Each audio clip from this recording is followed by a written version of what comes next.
As you can see by the title, we'll be doing another recap of my client Giacomo's third day of coaching, which was yesterday. And so, as you can see, the title is clear and fucking simple. My client went on a date and approached a group of 6 girls. So, obviously, yesterday was an absolutely incredible day for a variety of reasons. And so, before I get into it, if you don't know who I am, my name's Ian. I'm 29 years old, and I help guys to meet women in person through the art of daytime cold approach. And I coach my clients in the field, one to one, private coaching, so that they can get over their fear, so that they can own their desires, so that they know how to stop girls and how to have conversations and how to essentially set up dates, which is the main intention here, so that they can have all the romantic options they want. I used to be someone who was living in severe romantic scarcity, no dates, 4 year dry streak, couldn't get pussy to save my life, couldn't pull a muscle. And now everything changed when I learned this skill set, after hundreds and hundreds of reps, multiple iterations, constantly trying to improve. And eventually I got what I wanted, and now I have an abundant dating life, and now I'm helping guys to jump on ship and to travel and, you know, traverse the seas of abundance just like I have. And so Giacomo is one great example, and so we'll get right into it without wasting time. So, obviously, like I said, my client went on a date. And so he went on this date last night, and this is his first ever date from Cold Approach. So, just some brief context, Giacomo has been coached before a while back, quite a long while ago, but he felt as if his conversations weren't great and he wasn't actually able to get any dates because he felt as if he didn't have that confidence to really carry the conversations as you should be able to do when you're leading these interactions, because it's not enough to just be able to approach and to stop the girl. You really have to be able to show your value and really essentially build some level of rapport and romantic rapport without being too needy, and while still showing the girl that you're a confident guy. And so he wasn't quite good at this before he reached out to me. And so that's one thing that we really focused on. And it's great because literally on day one, this was the aspect of the approach that we really wanted to dial in. And so I was giving him pointers on what makes a good conversation, why we're nervous, how we view the girl. I gave him all these different pointers, and he immediately implemented that feedback, as I already talked about in that day one recap. And the girl that he went on a date with is the girl that he had the longest conversation that he'd ever had from Cold Approach, having implemented the feedback that I gave him. And so, yeah, that Italian girl, he went on a date with her last night. He told me it was a pretty nice date. I'll catch up with him later today just to ask him how it went for more details. But yeah, his first ever date from Cold Approach. And so, great, right? Amazing, positive reference experience, one that will stay with him for the rest of his life. And it's only the beginning because he's really made some insane progress. So now let's get into the real crux of yesterday and really how to define it in terms of what an incredible day it was. Because I would describe yesterday as stepping into the unknown. And I'm taking some words from my actual client when we spoke heart to heart about how he felt. Because the reality is that Giacomo had a really good start to his immersion. The first 2 days went really well. He got the numbers, he got the dates lined up, and he was seeing lots of progress. He was feeling great. And you can see that in the first 2 recaps that I've put on my channel. And so he was obviously on top of the world, in a great state. And when it came to day 3, yesterday, I knew that I needed to push him past his comfort zone, right? Because we still have 2 more days left. At that point, we had 2 more days left. And it was important that I pushed him through his comfort zone so that he could grow even further, because that's where the growth is. The growth isn't in the same level. The growth is going past what you're used to. And so I told him when we met up, look, today we're going to up the ante. Today we're going to push you into uncomfortable situations, conversations, approaches, etc. And so I said, look, today the focus is on approaching groups of 2, groups of 3, and beyond, if you can. And it was funny because I said this with a lot of enthusiasm. I was like, today's going to be a great day, mate. I mean, look, there's so many groups because, as you boys might know, if you've been to Rome or if you live in Rome, a lot of people here are in groups, right? It's always a group of 2 girls, 3 girls, or 4 girls. And some of them are, in uni. Some of them are just traveling friends, doing a little bit of a duo trip or a girls trip. And so there's a lot of opportunities that, one might leave or one might avoid because it's scarier, right? And so as soon as I mentioned that, I was very perceptive to his reaction, and he didn't really give me much. He just said, okay, that's fine. But I could tell that he was nervous, right? I could tell that he wasn't that excited as soon as I mentioned it, which is understandable. It makes sense to be visibly nervous since, we hadn't done this yet. But nonetheless, he's a trooper, and so he agreed to follow through with the intention. And so we got right to work, and he got blown out of the first, let's say, 3 or 4 approaches, and most of them were groups of 2, and they just didn't stop for him, or they briefly stopped, or they said they didn't speak English. And yeah, it was kind of rough at the start, but he kept on going, which was good. And then he got into a few conversations eventually. So things started to improve in terms of, let's say, getting the girls to stop. He then approached these 2 Persian girls, which I called out. And then he went, talked to them for maybe a minute or 2, and then let them walk past. And then after that, he approached a 2 set of like Belgian girls, and he spoke to them for a little bit longer. And I could see that he was getting a little bit more comfortable. But every time he came back, he didn't feel, let's say, great. He just kept pushing through. It wasn't something that he was enjoying. He just did it because I was telling him to do it, which is good, right? I mean, I'm still trying to push him into the approaches, even if he doesn't feel like it. And so we had a back and forth. He was also still auditing himself. He noticed that a few times he didn't get right in front of the girl or the girls. A few times he realized that he dropped his smile, which might have made it difficult to stop the girls because you have to maintain that smile, even if you haven't been able to stop them immediately. And so we were just trying to make slight adjustments to his approach because Giacomo had already proven to me that he can do a good approach when it comes to one girl. And so the same fundamentals still apply when you're approaching a group of 2. The only difference is it's 2 girls, and so you just have to manage the conversation in a slightly different way. But the approach itself, in terms of conviction, volume, giving the girl space, being non-threatening with a smile, right? Using your hands and your gesturing to, calm the situation down if it's a bit chaotic in the surrounding environment, all these fundamentals still apply. And so, of course, the difference is he's more nervous going into these approaches because it's a group. So it makes sense that he would slip on a few of these fundamental aspects of the stop, of the open. But he brushed up on it pretty quickly, and that's why he eventually had those 2 conversations with the Persian girls and the Belgian girls. And then we get to the plaza right by the fountain, and the stakes are raised here. This is when the stakes are raised to another level, because I spot another group of 2, and then as I'm pushing Giacomo to go in for those 2, we realize that it isn't actually a 2 set, it's a group of 4 girls. And he looks at me and goes, oh, dude, it's 4.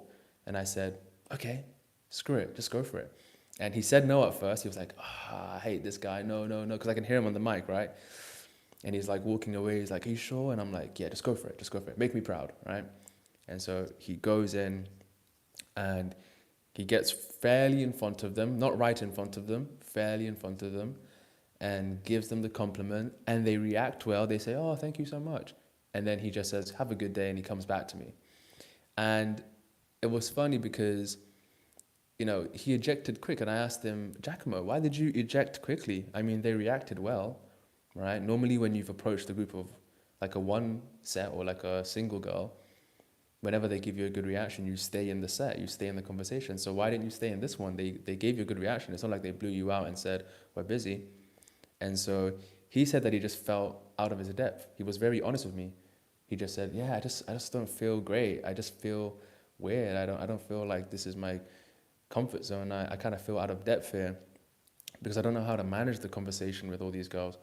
And, you know, he asked me how to manage conversations with multiple girls. How do you show interest in one or two? And I gave him those pointers, but I reiterated to Giacomo that the intention here wasn't really to set up dates, right? You can do that eventually. You can approach a group of two, a group of three, and single out the girl you like, and then talk to the group and engage all of them, and then eventually try and close the girl you like in front of her friends. And it can work. But I told him that the intention now isn't really that, right? I just want to get you to do a difficult approach. I want you to get over that fear of, you know, that intense spotlight effect, right? Having all these different eyes looking at you, judging you, and you might be afraid that they might laugh at you, etc. If it doesn't go well. And so I didn't want him to think too many steps ahead in terms of the conversation. I just wanted him to plant himself there and just stay in there as long as possible. And so he understood that. And so we walked around the plaza for a bit, around the fountain. And then another golden opportunity came into existence. I saw a group of 3 girls a little bit further ahead in the distance, taking pictures of the statue, of the monuments. And I said, hey, Giacomo, go approach them. I mean, there aren't even that many people around them. They're pretty secluded. Just plant yourself in front of them, say hi, give them a compliment, ask them what they're up to, and then single out one particular girl that you want to talk to, right? The one that you find the most attractive. And he really debated this one. I think we went back and forth for like at least 30 seconds. He was like, no, what if I'm disturbing them? They're taking photos. I don't know. I don't want to do this. And, you know, he's giving me a few excuses, which is understandable again, right? He's slightly afraid. And I told him, look, just go in. Don't worry about how it goes. Just go in. This is just the rep. The rep is the reward. The rep is the growth. That's what we're here to do, right? And so eventually he mustered up the courage to walk over. I could see that he was walking over slightly gingerly, because I watched back the footage last night, and he was walking over slightly gingerly, not as fast as he usually does. So I think he was still debating if he would do it, but then I'm sure something switched in his mind where he went, all right, fuck it, let me just go for it. And what do you know? He walked up to them, said hi, complimented them. They said, oh, thank you so much. They had a nice back and forth. It turns out they were from Turkey. They were asking him questions about where he's from. And then eventually he actually took my instruction and gave the compliment to the girl he liked, which was the girl in the middle. And she said, oh, thank you. And then at that point, I was hoping that he would continue to talk to all 3 of them, maybe engage her a bit more, and then maybe close for her number. But he didn't. He ejected. And it was interesting because, you know, again, he walked back to me, and as I'm walking, I'm way more enthusiastic. I'm telling him, look, man, well done. You see, it wasn't that bad. It actually went pretty well. They reacted really well. And he's still looking or feeling pretty down. And so I'm like, Giacomo, like, you don't seem to be too infused about this. What's going on? And he just told me, look, I just kind of still feel shitty. That's exactly what he said. And I was a little bit confused because I thought, well, the conversation went fairly well. They reacted well. They didn't blow you out. So what exactly was rough about this particular set? And this is when I really got to know a bit more, like I got deeper insight into what he was thinking about and what was really holding him back in this particular phase of the day. And so I asked him to elaborate. And he said, I'm just afraid of the unknown. It's the uncertainty. I don't know what's going to happen. And I said, okay, tell me more. And he said, you know, I'm not used to all of this attention from multiple girls at once. And I'm not sure what's going to happen if I mess up. Because he told me this, Giacomo said, I know what to expect when I approach one girl by herself. She might blow me out. She might not stop for me. She might stop for me, but say she has a boyfriend, or she might stop for me and then we talk and then she says she's not interested. And I can deal with that, but this just feels like a lot. And I understood. I nodded my head and I said, you're right. It is a lot. You're not used to this. This isn't your comfort zone. But the reason why we're doing this is because if you can push yourself into the hardest approaches known to man, then everything else below that becomes a cakewalk.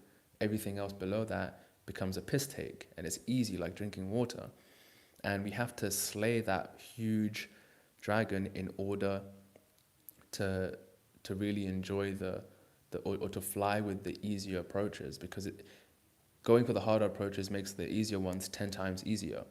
And so I also made the point to him that the same feeling that you're feeling now is probably the same feeling that you felt before you did your first ever approach, or before you did your first ever bold, loud, convicted approach in front of a big group of people. And regardless of how it goes, ultimately that's where the growth is, right? And so the worst case scenario that you're afraid of, first and foremost, never ever happens. And even the worst rejections you face, yes, they feel brutal in the moment, especially when you're not conditioned for it because you're not exposed to it enough. Those first brutal rejections, they feel icky, right? To use his words, they feel shitty inside. But he's already experienced those, and as a result, he's got the larger perspective, because even though he's had those, let's say, brutal blowouts, he's also had positive interactions when he's approached girls by themselves, to the point where he's got numbers, got Instagrams, and been on dates. And so I told him, this is just another version of that phase of your journey. The only difference is now we're talking about groups. And yes, the stakes are higher. Yes, it's harder, but that's the point. And he understood this. And, I told him, look, man, this is all about facing your fears. It's your ego. Your ego is the one that's too attached to what these girls will say, what they'll do, what they'll think. You're afraid they might laugh at you. I get it.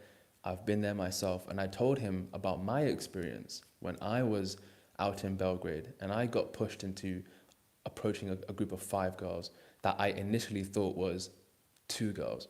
And it turned into 5, and I was in Belgrade, Serbia, and I approached that 5 set in front of in front of a restaurant. It was busy, people on both sides, fairly busy area, chaotic, and I was so scared, but I went into it, and I'm so glad I went into it, because that was a pivotal moment in my journey as somebody who not only does cold approach for my own personal romantic life, but now I teach it to other guys.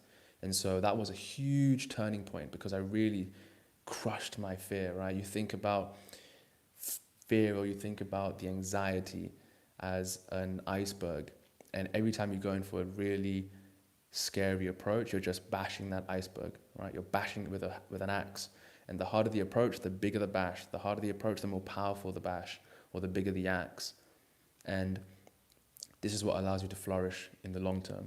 And so after giving him that speech, he felt more motivated. And I also challenged him. I said, look, man, if I can do it, why can't you do it? And I can tell that Giacomo is a very competitive guy. He likes to do fighting and a bit of martial arts here and there. So I can tell that he loves a challenge, right? He loves being challenged. He loves the competition. And so I just sort of egged him on a bit, right? I turned it into a bit of a competition, right? And I could see that really activated him. That really inspired him to go for it. And so there was a bit of a switch in his mind. And so what do you know?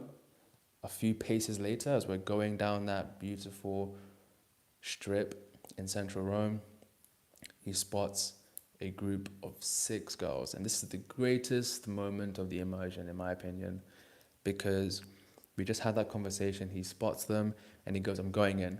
Full conviction. I'm going in, he said. I'm going in. And he turns around.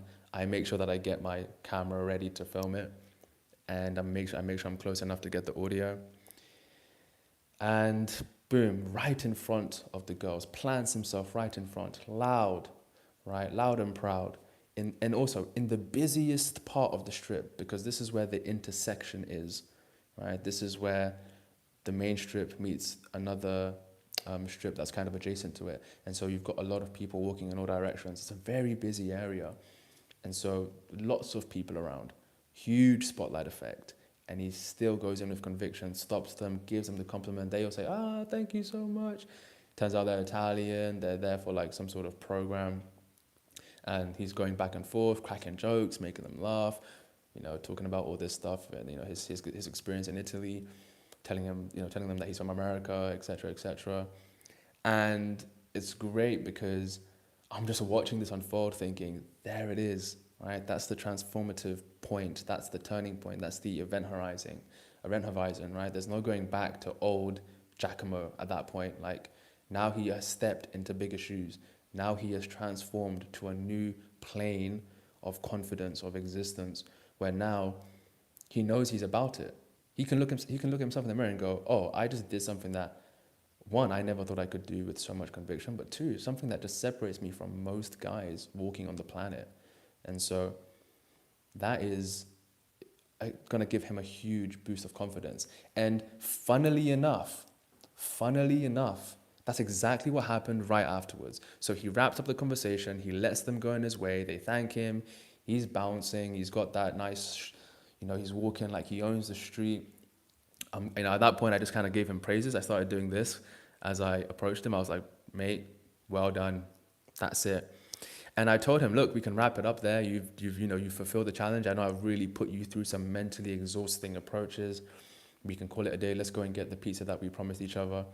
And as we're walking and talking towards the end of the strip, he goes, just hold on, mate. I'm going to go approach this girl. And I'm like, oh, okay. So we're clearly not done. And I get my camera ready. I'm like, to be fair, I don't even know who he's talking about because I've not seen the girl. He's clearly just seen her. And he gets right into set. And again, a bold approach, really busy area. The girl's sandwiched in between groups of people as they're all walking. They're all thinking, is he talking to me? And I'm thinking, this guy is just a savage. He's gone right in. And think about it. He just did a 6 set. So of course this is going to feel easy. That's why he was able to do it as quick as possible. And what do you know? He stops her and he was very persistent because she didn't initially stop, but he did it in a very calm way. He sort of slowed down, twisted, because I could kind of see it unfold even though it was really busy.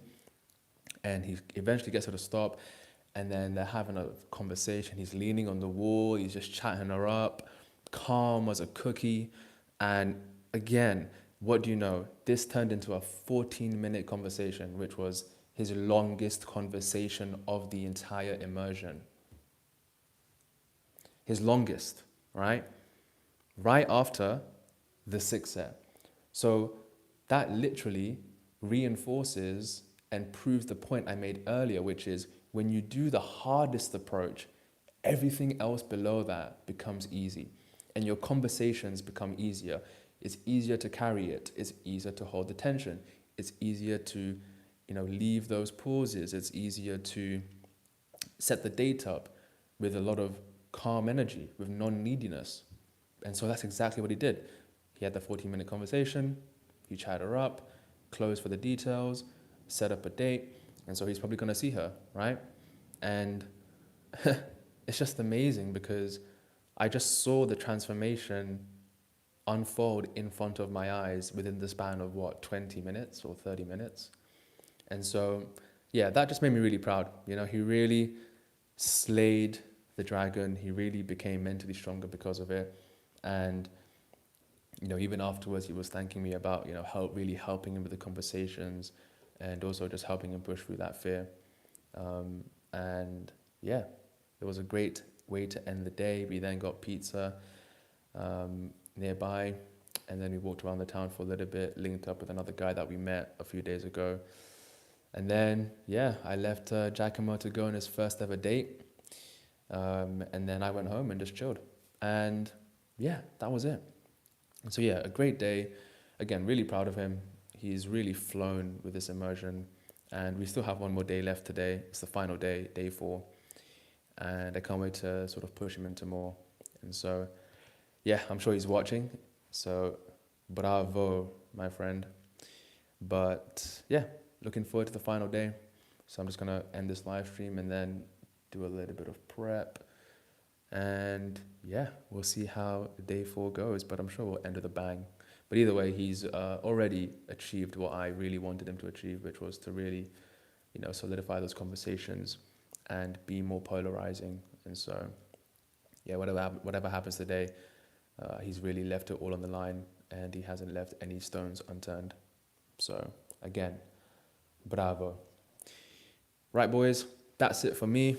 I will give you another update tomorrow. I'm flying back to London tomorrow morning, and yeah, I'll be releasing vlog footage in the coming days just to cover a few of my own approaches that I've been doing. Obviously, I went on that date with the American girl, and who knows, I might go on a date tonight. We'll see.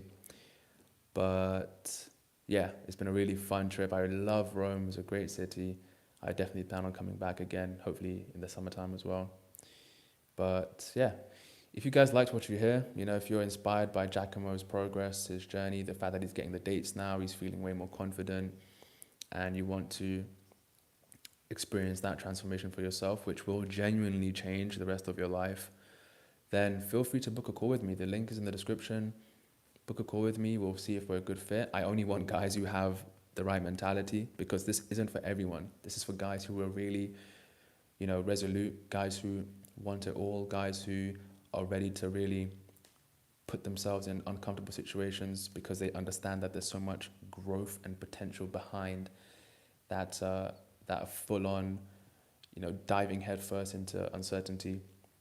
And if you believe that that's you, and you believe you have the metal, you have the cojones, and you're ready to transform and, get girls, get laid, get girlfriends, whatever you want from this process, man, it doesn't matter. Some guys want girlfriends. Some guys just want to play the field and fuck around. Some guys want to get more experience. Some guys want to find their wife. Whatever your goal is, ultimately, you'll get that eventually once you become the kind of person who can get that out in person through Cold Approach. And so what we're really doing here is sculpting you, crafting you into a higher version of yourself, closest to your full potential. And so that's what I really see myself as. I don't see myself as like a typical dating coach who's just here to get you dates. No, I see this as a real personal development, transformational process of rebirth. And so if that's you, I would be happy to work with you. Otherwise, take care, boys.